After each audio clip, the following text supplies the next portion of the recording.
junior women's quads event. Clare's Court School on the left and Walton Rowing Club on the right.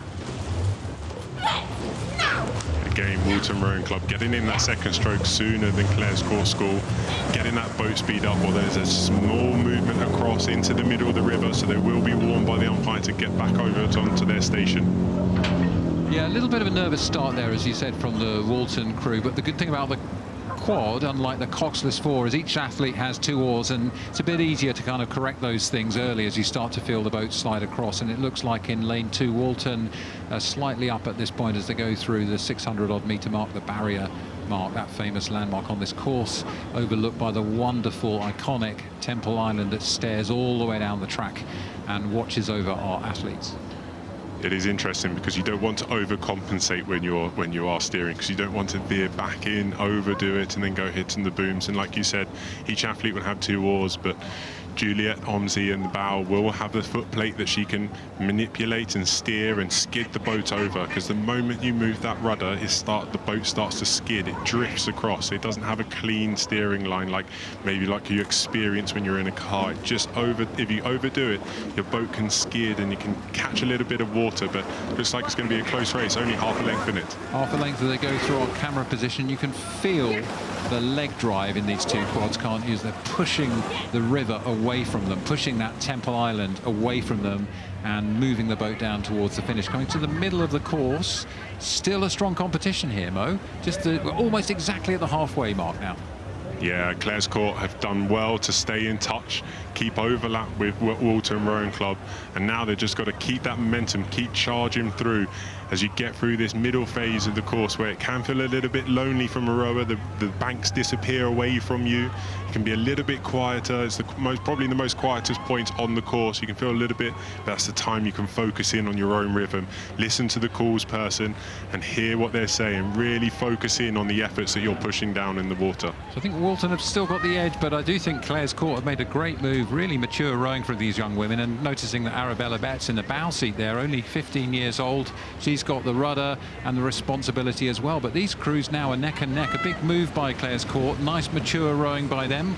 Walton maybe a tad in front, and are they going to respond now? It's only about a seat, maybe 2 seats in it, which is really exciting as you come through. As you start to get through the next markers, you're going to hit Remnham, you're going to hit the noise there, you can have some element of local feel in Walton Rowing Club, hearing some of their Remnham members cheer them on, but it's going to be a fantastic last 700 metres of this race. I really see the momentum swinging in the favour of Walton if they can keep it going. Well, don't we love this? It's the middle of the course. It's what we call the pain cave. Clare's Court on the left, making another effort, another charge at Walton. Walton have sat a seat or 2 up on Clare's Court through the middle of the race, and Clare's Court are really going for it now. I think they're moving, and I think they're starting to open up some extra speed. Yeah, and you can see in Clare's Court boat, they're a bit sharper onto the catch. Their blades aren't hanging in the air as much. You can see the 3 colours of Walton maybe a little bit too much for the coach's liking, and they've just pushed through Remnham. They've just started to take the lead, and now they're probably a seat, maybe even 2 seats up. So really important now for Clare's Court to try to consolidate on that and make sure that they don't tighten up with excitement there, as Walton inevitably will now try to respond. The 4 young women of Walton there, Holly Waddell, 17 years of age, in the stroke seat. Behind her, Bella Hornsey, Isabella Schmidt and Juliet Hornsey, 2 sisters there, 18 and 17 years of age. But Walton have to respond now, because Clare's Court still seem to be moving, maybe 10 centimetres a stroke here. This is great mature racing by the young women of Clare's Court School. Yeah, Walton have to really go with Clare's Court School now if they have any chance to stay in this race, and then coming into that conventional red buoy marker, the enclosures, they have to keep moving, but it doesn't look like they have that energy, that zest that they had in that first half of the course.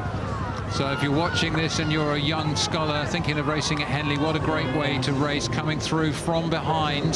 They could easily have lost their nerve, but Clare's Court School have pushed through this tough 3rd quarter of the race, and they're now stretching out, and Walton are tiring, I think. Those 4 young women from the Walton crew have to have a final push, but they're going to run out of track. Impressive composure from Clare's Court School to be down, to respond, and then to be able to keep moving with nice technique, with fluidity, is a mark of a very strong and very competent crew. So there's the finish line. It's probably 10, 11 strokes away for the Clares Court School crew. Now they'll just be thinking, don't make a mistake. Let's keep it moving, keep it simple. Tired legs there after having pushed through in that middle of the course. The Clares Court School, a really tremendous performance from them. Very impressive.